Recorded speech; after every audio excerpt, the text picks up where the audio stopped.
Hey, Rufus, welcome to the podcast. I appreciate you. Hello, hello, hello. I'm looking forward to speaking to you today because your work really grabbed my attention.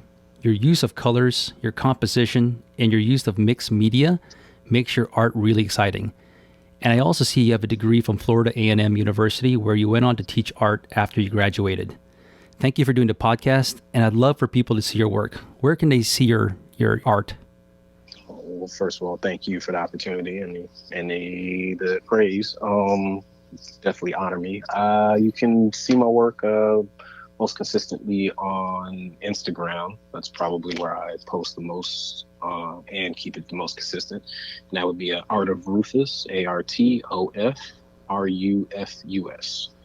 I do have a couple other sites that I'm trying to get kind of more traffic on for various reasons, but I don't have a solid artofrufus.com, at least not yet. Okay, great. So, Rufus, I want to know, how did this all start? Like, when did you know you wanted to be an artist, and how did it all begin? So those would definitely be two separate avenues of answers. Where did it all begin? Probably, I'll definitely say, standard, when you were a kid, you just pick up pencil and crayons and color and draw and see things and try to do your best. My mom always tells the story that she noticed I was using circles to kind of help articulate certain joints. And she said, "Oh, okay, this boy's got some skills. Let's go ahead and try to put him in some classes." Um, I contend that the earliest memory I have of that was because she bought me a specific book that incorporated that into it. And that was like one of those kind of how to draw Marvel superheroes books at that time. And I've Googled it a couple times and I get very nostalgic seeing it because it's like one that had like this little plastic pouch on the cover. So it came with a couple of pencils and markers and pens. And it kind of took you through a couple of different processes to drawing comic book characters to some extent. So that was early stages. I guess sometime in elementary school, middle school. I think it was probably about maybe third, fourth, or fifth grade. She put me in a couple of classes, Saturday classes, which, as that time frame, classic 90s nostalgia, no kid wants to wake up on Saturday morning, 8, 9 o'clock to go to quote unquote school, miss your cartoons and everything. So it's kind of a mixed bag where some days I'm like, I really don't want to be here. And she dropped me off, so I can't go home immediately. But hey, it's kind of art, so something for me to do. Hey, yay. And it kind of kept going like that for a couple years. Going into high school, started getting a little bit of a rep in different schools that I was attending. People, hey, that's one of the kids that draws. He's cool. Hey, go for there. And high school was probably one of the early stages where I started slipping as far as my interests.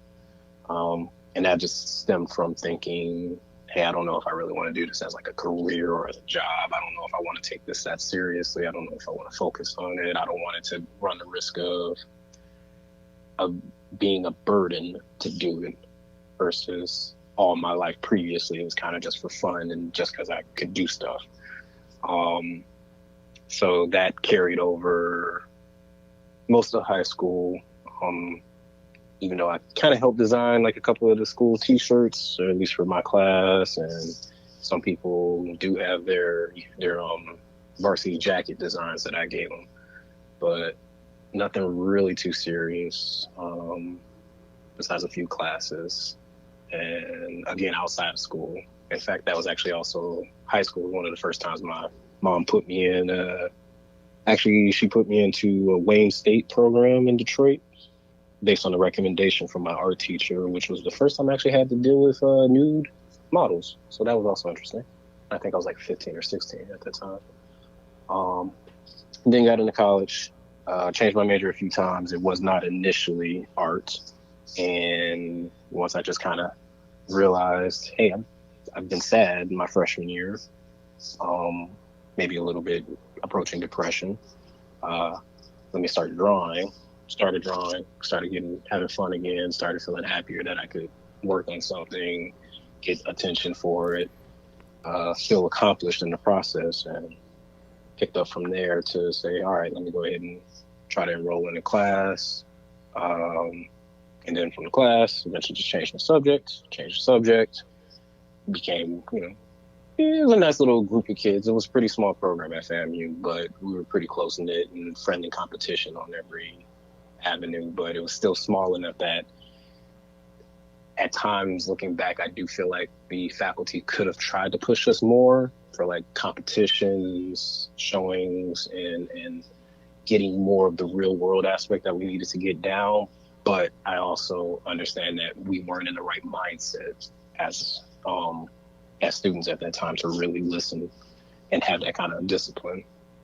And yeah, just graduated 2010 and eventually just started slowly doing more and more art just because it, one, made me happy. Two, I have enough people around me that's trying to reinforce the fact that, hey, you actually are pretty good at this. And eventually, a couple of years later, finally decided to try to get into education. Did that for a short time. Since I've been here in Atlanta, just been trying to get better and better and find my audience.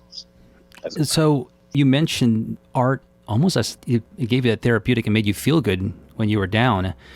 It's because typically when I think of art, as you get older and you're doing art classes when you're young, and they let you kind of do whatever you want. But as you get older, it gets a little more stringent, and there's critiques, and people tend to start backing away for their love for art. But you actually picked it back up, and you said it made you feel better. Could you tell me more about that? It's certainly just always a therapeutic aspect of, being some level of creation. Whether it is just finding your art, if it is drawing and painting, if it's writing, if it's music, if it's producing music, singing, if it's poetry, if it's being a chef and cooking for people, if it's just cooking for yourself, baking, knitting, whatever it is for anybody. So finding that niche of a hobby that just something you can look forward to when you have nothing else to do at that time.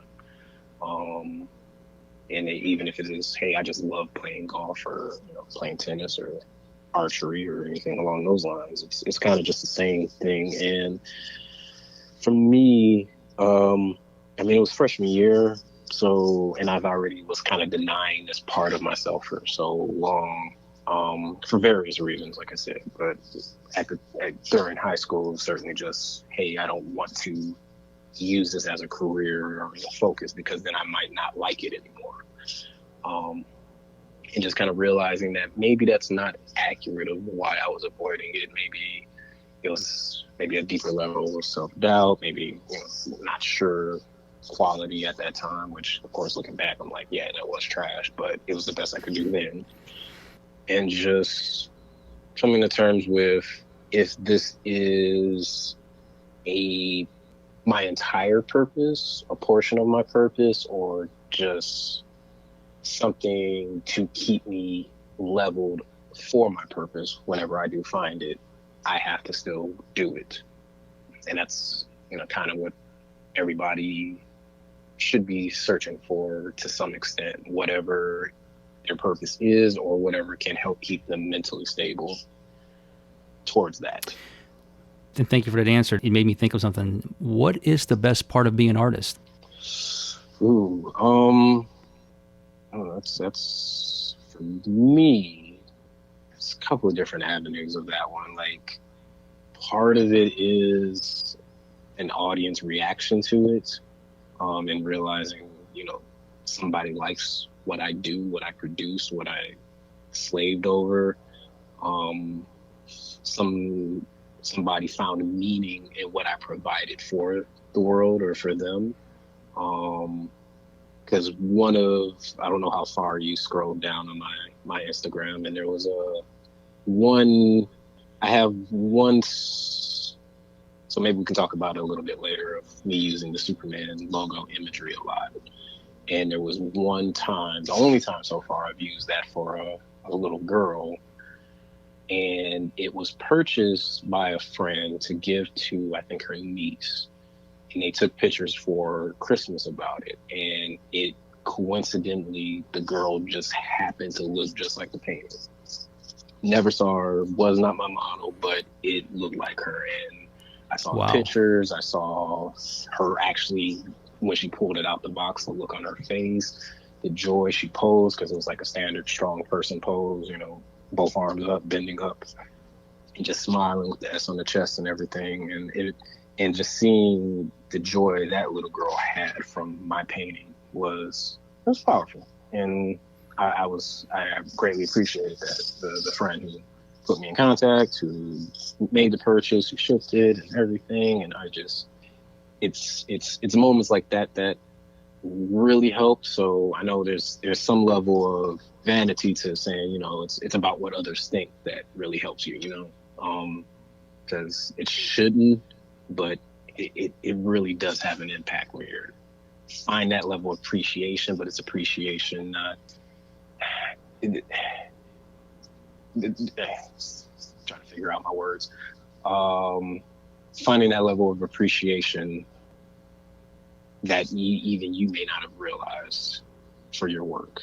And then even beyond that, it's also just the steps of perseverance throughout a process. Like I've had, and I keep having these mental conversations, and sometimes they're not mental. I talk to myself while I work sometimes, where I get to the early stages of a painting, of a drawing, of a project, and I'm just talking to myself like, oh my God, I'm beating myself up. This is not working right. It's not going to be good. It's not going to be this. Oh my God, this is terrible. And I've learned since college so many times that when that happens, that you're probably almost there. Like you're maybe 1 or 2 or 3 steps away from it clicking. And it's at that moment of, it's just like those pictures of those memes where like somebody's digging in the ground and they're really close to getting to the giant diamond, but then it shows that they're turning around and walking back. And it's just like that so many times where I end up just working, all right, let me get that last 10 or 15 or 20 minutes into it. And it just something like maybe just adding that little bit of black or that little bit of white or adding that extra tone right here. And it those moments where it's like, all right, you can't give up because there is still something to do that will make it work if you push at it. Yeah, I scrolled down a lot of your work, and I noticed that you have several pictures with people that are with your work.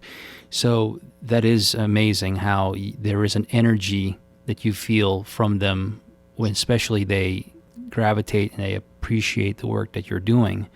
And thank you for that explanation. That was really inspiring. I mean, that must have felt good, right? I can't even imagine how that feels like to have an impact like that.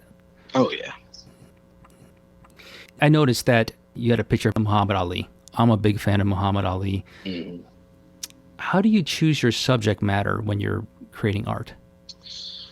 Ooh, it usually has varied.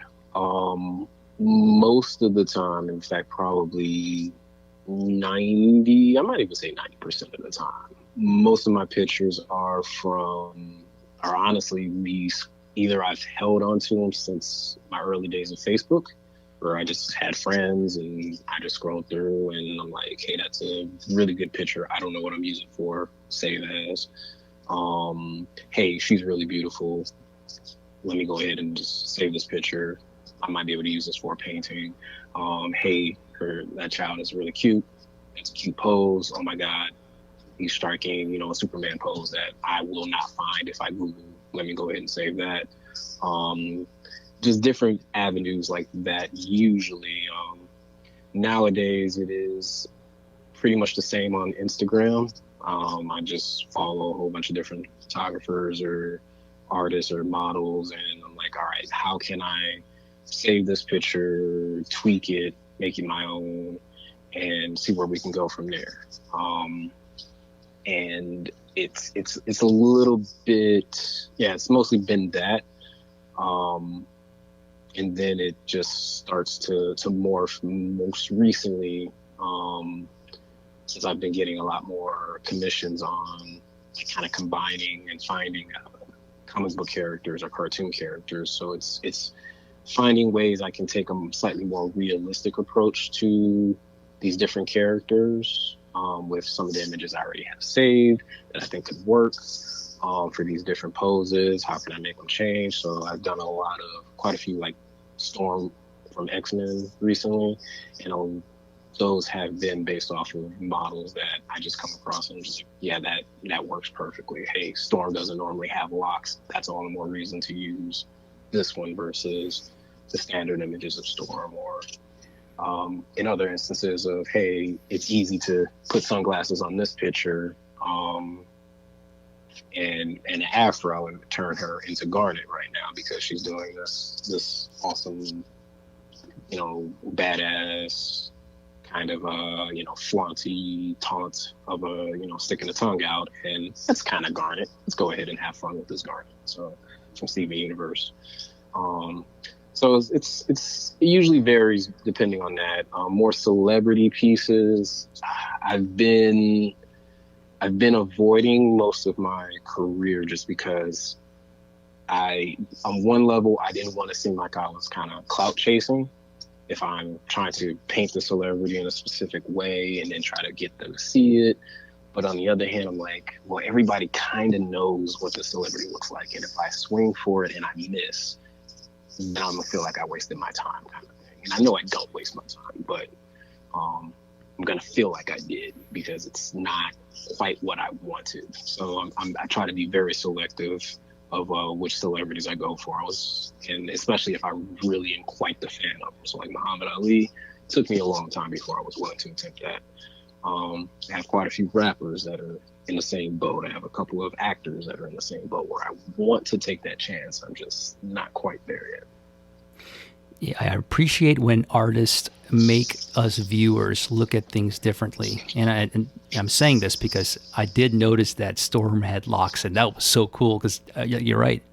I don't follow X-Men's comics in its entirely, so I don't know if she ever had locks. If she didn't, that's so cool that you added locks on her. Yeah, I hadn't seen any. It's usually just the usual flow hair or the mohawk. So it's just, hey, I think the first one I did with locks, it was because a great friend of mine, and I did post her picture with her holding a piece because along with all the other pieces she commissioned, I think it's probably 6, 7, I don't know, it's probably closer, almost 10 at this point that she's commissioned me. And one of my biggest patrons, one of my biggest supporters, from FAMU as well. And she just trying to decorate her house, and she's been using me almost exclusively. I mean, I'm sure she has some other stuff in there, but she's commissioned me a lot, and each time it's been a challenge for me because I don't know 100%, on some of her pitches. Hey, am I going to be able to do it?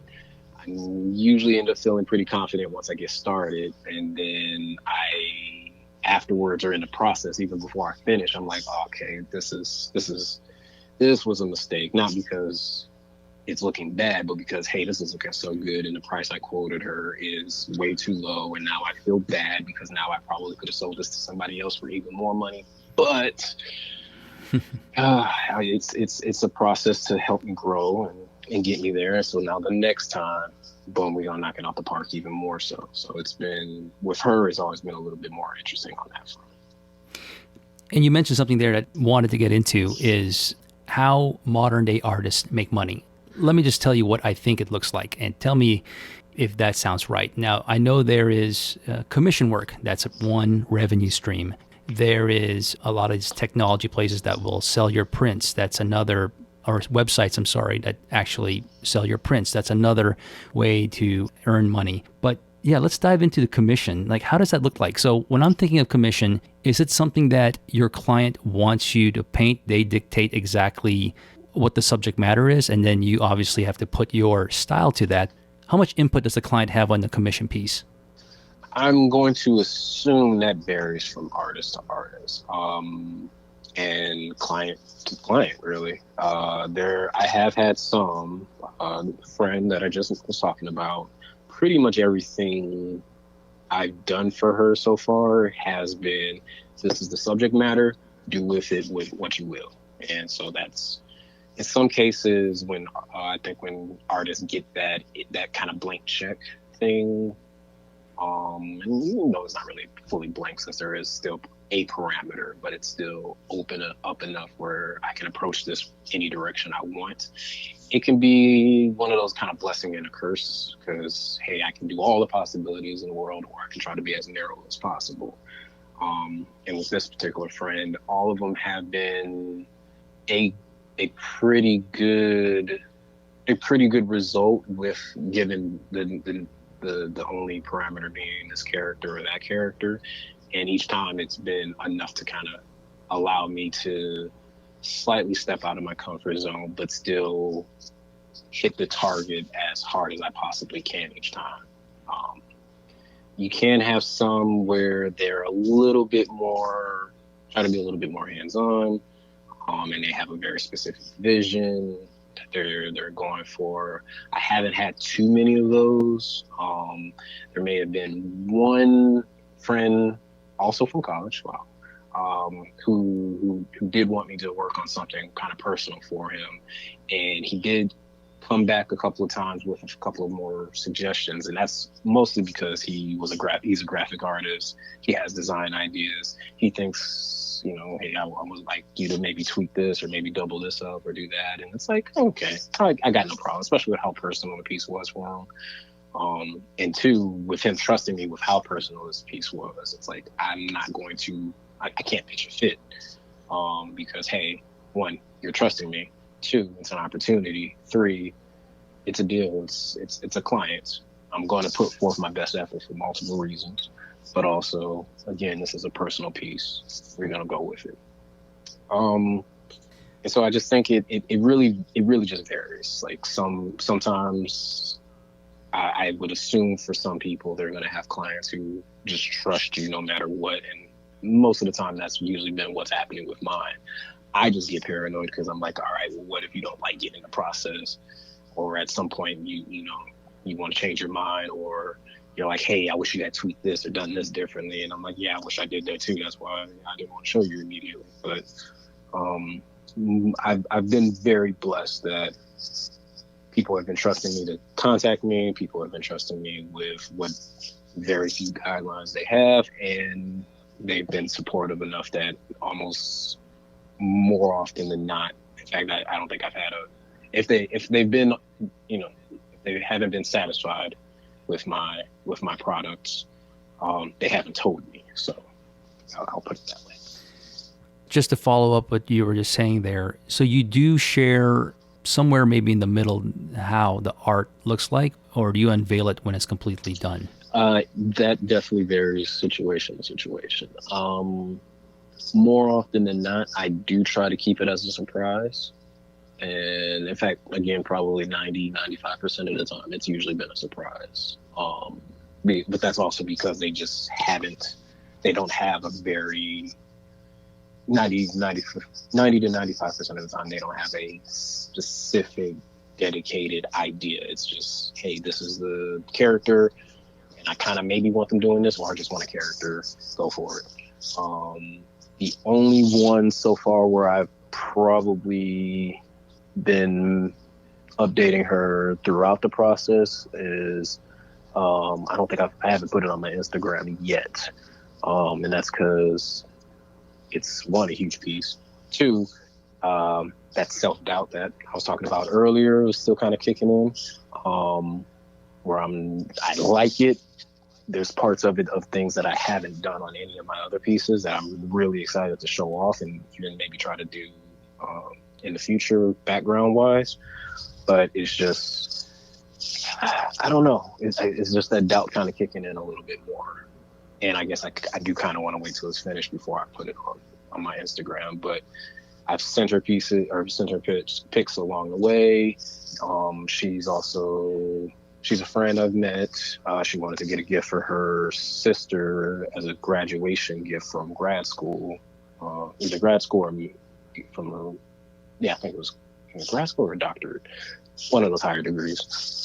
She had a few. It was just kind of, hey, I just want to do a bomb ass gift for my sister because she's awesome as hell, and these are things that she likes. What can you do with them? So it was a little bit of a challenge early on, trying to figure out a solid goal. We kind of came to something, and it's been trying to just make sure all the pieces fit together. Then sent her pictures along the way. She's like, hey, I trust you. I love it. Keep going. Do whatever. And at the end of the day, it's also because this is probably the biggest price-wise commission I've had in my entire life.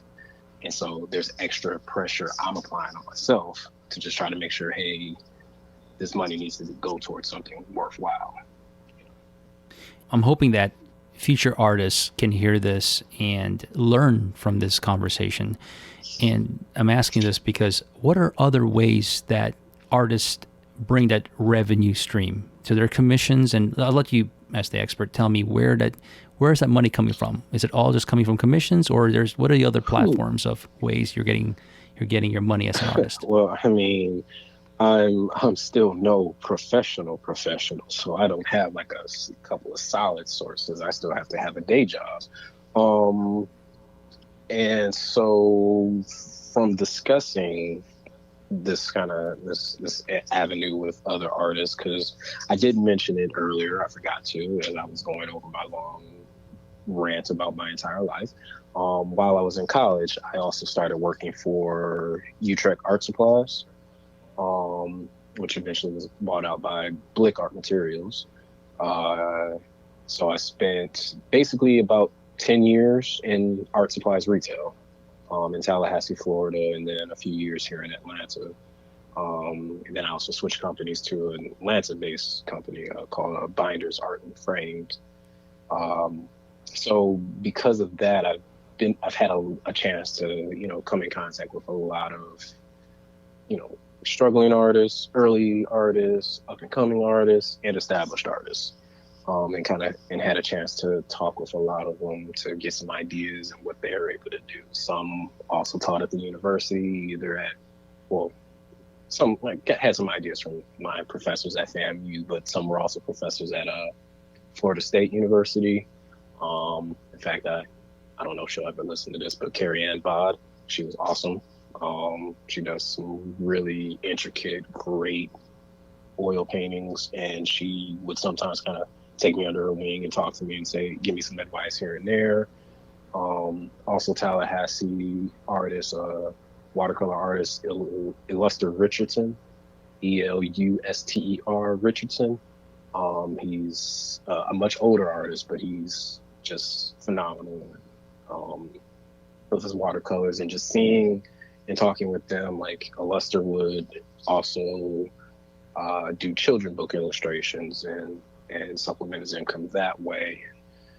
Carrie Ann was, like I said, a professor at FSU. She would also curate galleries and shows and do find any niche that you can kind of slip into that also lets you see more art, do more art, or overall be exposed to more art. So for myself, it's mostly just been the commissions right now, or prints through the website. I did just start a Patreon to try to get a little bit more passive income, even though it's not really passive. I have a children's book idea that I've been working on and sitting on for the last couple of years. So I just invested in an iPad and a program to try to eventually make time to teach myself how to use it so I can get the book idea out, so that people have that option to purchase the book, and then that's more passive income. And yeah, it's for me, it's just mostly been the commissions and the prints. I do hope at some point to consider getting back into education, because I did resign recently after 4 years, but probably I would, if anything, I would probably try to do like either small or private lessons, Some artists might do paint and sip, which isn't for me because I don't like painting too much in front of people. I don't like painting things that aren't my established subject matter or imagery. And I also just don't really like acrylic like that, even though I've been using it. And yeah, I'd like to maybe get into greeting cards. It's a problem of having too many ideas from spending too much time around too much art supplies for too long and not being able to figure out how to clone myself yet. You mentioned a couple of artists' names there, and I'll definitely like to go online and check out their work. How much do you actually network with other artists and pick their brains or speak what art looks like today? Like, how much do you keep in touch with other artists? Not nearly enough as I should, and I acknowledge that. I'm very much an introvert, and even me, speaking with you, luckily it's a very more intimate. Although in the back of my mind, I'm aware that there's a high probability and possibility of all these people hearing to my awkward droning voice that is dull and has no inflection and makes me even more anxious. But I don't necessarily like the people aspect of the art world, and I know anywhere I would travel, but especially here in the Atlanta area, it's more on not what you know and what you can do, but it's more of who you know and how you can help them. And I'm just not that type of personality. And I spent almost 10 years faking, or a cheerier, welcoming personality type, even though on some level that is who I am deeper down. I acknowledge that. But for retail, you have to have a little bit more of a chippier attitude than I have the energy for. So I spent almost 10 years doing that, and then having to, be friendly and do that even more so on an even more intimate scale in a classroom. So trying to balance that with also somewhat, to some extent, kissing ass and at these art shows and trying to really, delve in and make, rub shoulders and all this stuff is just, it's not necessarily who I am, which is, I totally acknowledge is a detriment to me and something I still plan to work on at some point. I just don't know if 2020 is the year still. And just at some point, I try to interact as much as at least a little bit more on Instagram. So if people have questions or they want to discuss anything, I try to let it be known. And I even hope a Patreon can pick up even more support so that if people want to follow me and support and also discuss things, I'm more than willing to, because 10 years selling art supplies, I have a lot of useless information in my head that might be of use to somebody else. I would love to give it out and share. I have ideas, and I would just love to do that. Well, I personally want to thank you because my goal with this podcast is not to talk to the same type of people. I want people with diverse backgrounds, people that have a different journey and not always from the same type of folks. So thank you for, definitely coming here and willing to talk to me. Let me transition to your experience at going to Florida A&M. For people who don't, study art, what does that look like? How was that experience like? Did you enjoy it? Did you enjoy your experiences with other artists? Well, let's see. I switched over, I think, 10th grade year, or not 10th grade. Wow, my sophomore year. And even then, with FAMU, it's an HBCU, one of the best, probably the best. I'm always say that, no matter what other HBCUs out there might be listening and try to say anything else. But it's still relatively a small. The art department itself is relatively small compared to the rest of the other schools. So we had a very small group of art majors or minors, and to the point that pretty much, the year I graduated, that spring, I think it was probably about 3 graduates from the art department. My semester in December in the winter, it was just two of us, which was beneficial because then, hey, he had the second floor. No, he had the first floor when you walk into the gallery for the art show. I had the entire second floor, or the bottom floor. He had the top floor. So it made it a little bit more interesting to have that friendly competition because, hey, everybody here knows each other.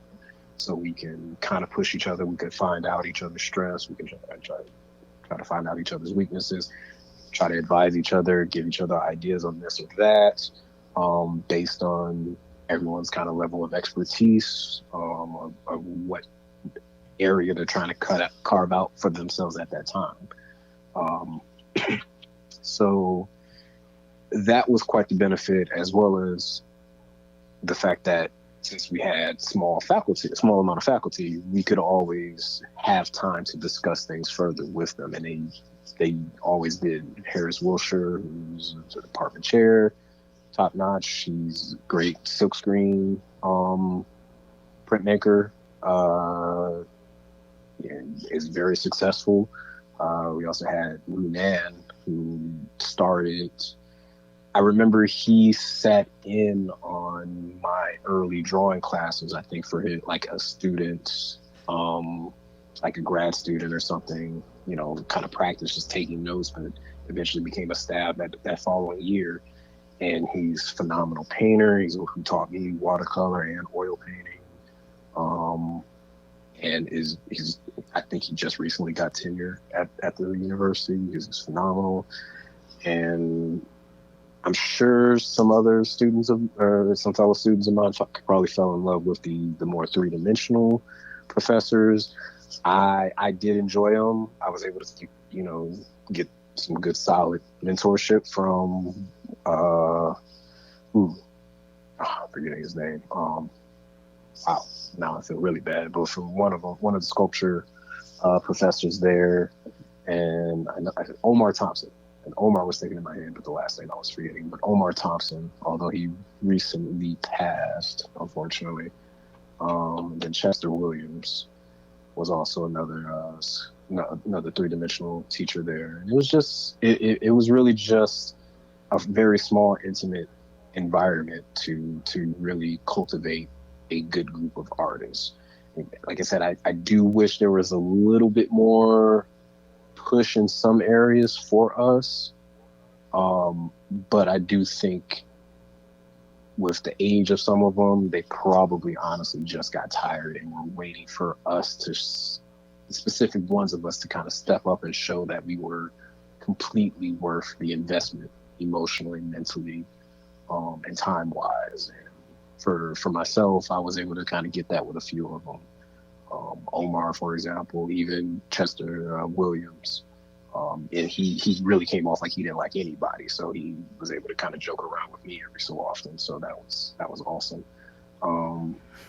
So yeah, just the main downside I do recall was the fact that we just didn't have a solid art history professor at that time. So I actually had to take my classes at the community college, TCC, or at FSU. Towards the end of my time there. So my art history is very, very, very much a weak point for myself. So and that's the other issue, probably why I don't discuss like art in general with other artists, because I can't really compete with discussing it as much as some folk would be able to. And when you graduated, you decided to teach art. How was that experience like? But that wasn't until much later. So I graduated 2010. I was still with Utrecht/Blick/Binders for the next, I think, 6 years, basically. So until 2016. I think I did flirt around a little bit in my head with the idea of teaching while I was in Tallahassee. And I stayed in Tallahassee till about 2013, 2014. And then Utrecht Blick, previous manager, she had moved up to Atlanta. She had made some calls. She needed to get rid of her assistant manager. because he was messing up. Asked me if I would be interested in relocating, and one of the common complaints about Tallahassee, Florida, is that the cost of living isn't bad, but there aren't that many jobs that are worth paying or working for. And more than anything else, Tallahassee's kind of a little bit of a black hole, where if you get there, you will probably become quite complacent. So any opportunity to get out, you usually should try to take it that first time. I was married at the time, got the opportunity. We said, all right, gotta go. Goodbye. Moved up here. And then about 2 years later, finally was getting sick of retail, just needed to make a change, and just said, hey, let's give art a try. The idea in my head was, hey, there's half days when I was a kid. Half days would be great. And getting paid over holidays without having to go anywhere. And it turned out also to be able to get paid over the summer break without working, even though they were just taking a payout during the rest of the school year to pay for me over the summer break. So just did the research, try to find out the process, get the temporary certificate, started out at schools, and had some pros, had some cons, had some great students, met some really, really, really, really, really, really, really frustrating knuckleheads. But met some really phenomenal artists. I'd have to try to track down his Instagram name because I'd really love to promote him. But I'm still in contact with one artist from my first school I taught at. And I know Andrew's in his name, but I'd have to look for the rest of it and get it back to you. But he's just phenomenal. Not to cut you off, but what grade were you teaching art? I was middle school. So I had 6th, 7th, and 8th. And this particular student I was talking about, I met him at 6th grade.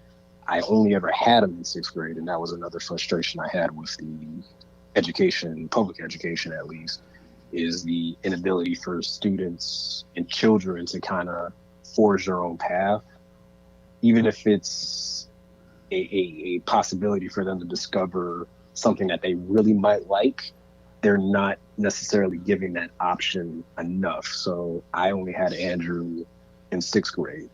Everybody in the school knew how good of an artist he was. I loved having him in my class. He was one of the few ones where I literally started just coming up with the most random drawing prompts on top of my head and giving them to him, and he would meet me up at the end of the day. Drew it from memory. He wasn't even looking at pictures online on the computers or anything. So it'd be like, hey, draw a Tyrannosaurus Rex with a water pistol, or draw a hamster in a mech suit, or draw, I don't even remember some of the other ones. It's a T-Rex on a skateboard. That's what it was. And the intricacy of his drawings at that age was just ridiculous. Like, I know adults that I went to college with who could not draw anywhere close to that. He's in 6th grade at this point. Self-sufficient, self-motivated, constantly, ever since then, is watching videos on YouTube, taking notes, just sketching, drawing. Just got watercolor recently. And there's even some instances, I think 2 or 3 commissions that came towards me, and I'm like, hey, it might be a little bit outside my wheelhouse. I could do it, but this young brother, he's just in high school. I think he's going on, he'd be in 10th. Yeah, he would be doing 10th grade right now if it wasn't for the pandemic. He's phenomenal. Here's his IG. Go ahead and message him. See what he's talking about. And he's still underselling himself because he doesn't know how good he really is. But I think the most recent commission, turns out the friend of mine who was asking me that I put him on, she just wants to support, period. So she told me and she told him, price don't matter. Let me know what it is. So I think at the end of the day, at the very least for what she was asking, he's probably going to get $600 for drawings that do not take him very long to do. And she has a lot to ask for, but it won't take him that long to work on them. So I just try to help him out on that. So what I gathered from what you were telling me there is, as an art teacher, there's nothing better than having a student who is committed. I'm sure, and I remember when I was in art, when I was in middle school, that was the time where it was time to have fun and play and relax. But you'll also notice that when I got serious about it, as I got older, when the teachers know that you're serious and committed, they pour themselves into you because they know that you're taking it seriously. So, can I assume that that's how you felt about some of your students that were really committed? Oh, absolutely. There's the ones that are absolutely committed that you just fall in love with. There's the others who just like you and don't even care whether or not they learn to draw or not. They just are like, yo, y'all are talking too much. Can y'all be quiet? I want to get this work done. And it's not even, and some of them you can tell it's, hey, I just want to get this grade. And others is like, oh, this is a good teacher. This is a good guy. Let's stop stressing them out. Chill out. So it's a combination of those three that are just like, this job is worth it. But there's always those like two or three that just, if there weren't cameras and you weren't that good of a human being, you just like, you might trip them in the hallway or something. I don't know. But the with my first school, the discipline, it just reached a point where after a certain point, you can't really do anything with them. So you just kind of have to tolerate them or try to find some way to help occupy their time or their focus. So you can try to get to the rest of the class, which you can try to, keep the majority of them just distracted just enough that they don't agitate the agitators. And then that way you can try to say, hey, you 2, 3, 4, 5 students over here. All right, I got this special side project that we're going to try to work on because I know what you can do. Because you're going to knock out whatever this graded project is quicker than anybody else. So once you do that, this is what we're going to get on. And some days you have enough time for that. Some days you don't. And it sometimes becomes draining. But the few connections I still kind of keep in contact with definitely make it worth it. I mean, we are what they should grow beyond. So if I'm not doing what I can to make sure he's already on this head start of where I was at his age, what am I doing if I'm not trying to make sure, let's push you faster to get all over this ramp so that when you are my age, nothing will stop you. A couple more questions here, and thank you again. No problem. I forgot to ask this earlier. Before you start an art piece, how do you approach it creatively? Like, I remember when I was younger, I just drew. I just started. There was no planning phase on doing art. And then as I got older and I got into my art class, my junior year, I started to learn from my other fellow artists. And I would see some of them actually, before they just jumped in and drew anything, they actually sat back and planned and even strategize on what they were going to draw. And some of your drawings, and they're so dynamic, I want to know, what's your approach? Is that something that just happens while you're sketching, or do you have a pre-planned and strategy before you actually put pen to paper, so to speak? So this is an avenue where I acknowledge 100% I'm lacking, because I know one of the cardinal rules, most required, if there is a Bible of art, that it's supposed to be every artist should have a sketchbook. And the life of me, since high school and going into college, I tried, but I would either just get, I have the mental process and the frustration of when I start something, I want and kind of need it to be as accurate as perfect as possible. So I don't like the unfinishedness of some sketches or the inaccuracy of some sketches or I struggle at, I can admit it, I struggle at failure. So if I'm going with a sketchbook, it does tend to eventually disappoint if I have all these unfinished projects or unfinished notes, or I like it for the notes, but if I have all these unfinished projects that at the end of the day, I know it's supposed to be to help to make me grow as an artist, but it's not a piece of art for me. I know that, that with some artists, their sketchbook can be a piece of art. And hopefully if I ever got to that point one day, after I'm dead, that someone finds an old sketchbook of mine and puts it onto a pedestal and say, hey, look through this because this is, steps towards this greatness. I just don't know for me if I can complete that. And I would pile up these sketchbooks all the time because I'd buy a new one, but I never filled out and finished up another one. So when I've had to make more of a concerted effort in the last few years to try to at least either do a thumbnail maybe on just a random sheet of paper that I know I'll just eventually throw away, or kind of aim some of my pieces in a manner that I can improvise or possibly even just eventually work out the background. So with some of my pieces, I try to, like I said, just either minimize the background, hide it. So then that way I can either keep it stark white, which I sometimes like that appeal. Others just bold colors just to block it out, or others with shapes. That's why none of my pieces are like ever really in a natural background, because I just don't want to focus too much on that. My strength, I feel, is more on the figures. So let me show you my figures and let the background kind of be that secondary part. And I do acknowledge could be better. I could probably have more dynamic pieces the other way around, but it's not necessarily my forte of trying to have these natural. And I like the supernatural aspect on some of my ideas. So it's usually kind of a combination. Like I said earlier, when I'm scrolling and I go through my folder of, if I just tell myself, hey, I got 2 or 3 days off, I want to paint something, I want to get it done, I might just scroll through my folders of pictures and just say, do I have something?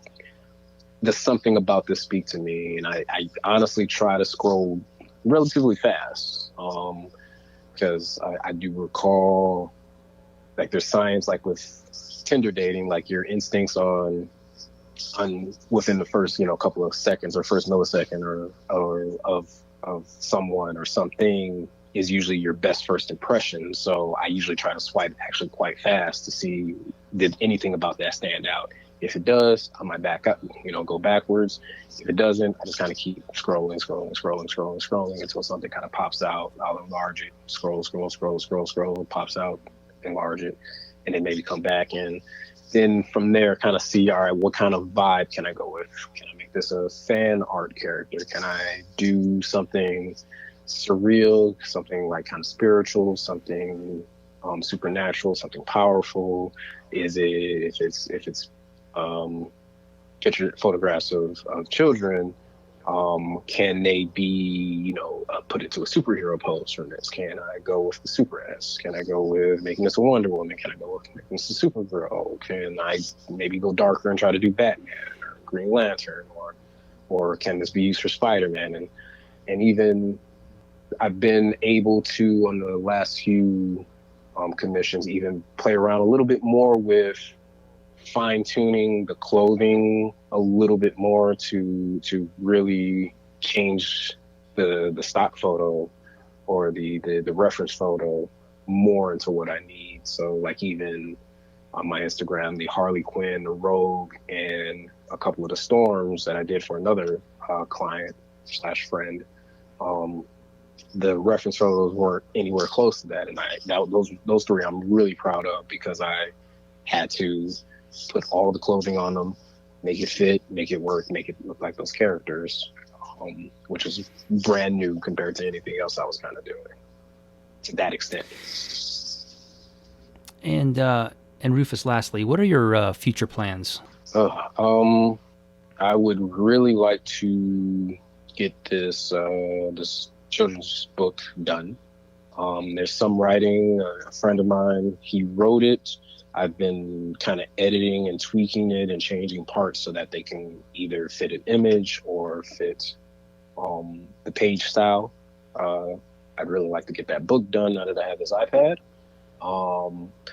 I do also want to work on a possible comic strip. I have a couple of friends on Facebook, and they'll do a Facebook status with interactions they've had with their son, and I'm just like, I see the imagery of that, but I don't think I've seen that as a comic. Let me try to, do something with these Facebook stories, these, 2, 3, 4, maybe like 10 lines of dialogue between, a mother, a father, and their son, and just kind of play around with that. I would certainly just I'd love to be able to give up this life of crime of a standard 9 to 5 job, and purely commit one day to just having a patron who says, "Hey, I will buy any and everything you make." But on a realistic level, I'm really not sure. I just want to keep working, keep painting, keep producing, just seeing where things go from here. If I got into a museum gallery, that would be awesome too. But I don't know. I need to find my audience. That's my biggest dream, finding the full audience. Thank you. And I really appreciate you, Rufus, stepping out of your comfort zone, being able to tell your story, to share it with future creatives. And once again, where can people follow you? Follow me on Instagram, IG, Art of Rufus. And from there, I have the links to either my Patreon, which is also Art of Rufus, to my Pixels website, artofrufus.pixels.com, where you could order some prints as well. And yeah, that's pretty much it for right now. I haven't started a podcast yet. That's another dream of mine. So You should, man. You really should. Look, the more people celebrate artists and creative professionals and creative people, the better. So if that's in your future, I will look forward to that as well. I definitely appreciate it. Yeah. I, again, 10 years plus the teaching, I have lots of useless information in my head that I just want to share with somebody. If somebody's listening and they have a question about some art materials, I am more than willing to type up a whole essay to explain why they should, perhaps not buy canvas from this company, or go with this paint instead of that paint, or hey, here's a random suggestion of what I see of what you're trying to do and what I think you could do differently to do it better. So fantastic. And thank you again, Rufus. Everybody out there, take care and goodbye. Peace. Thank you.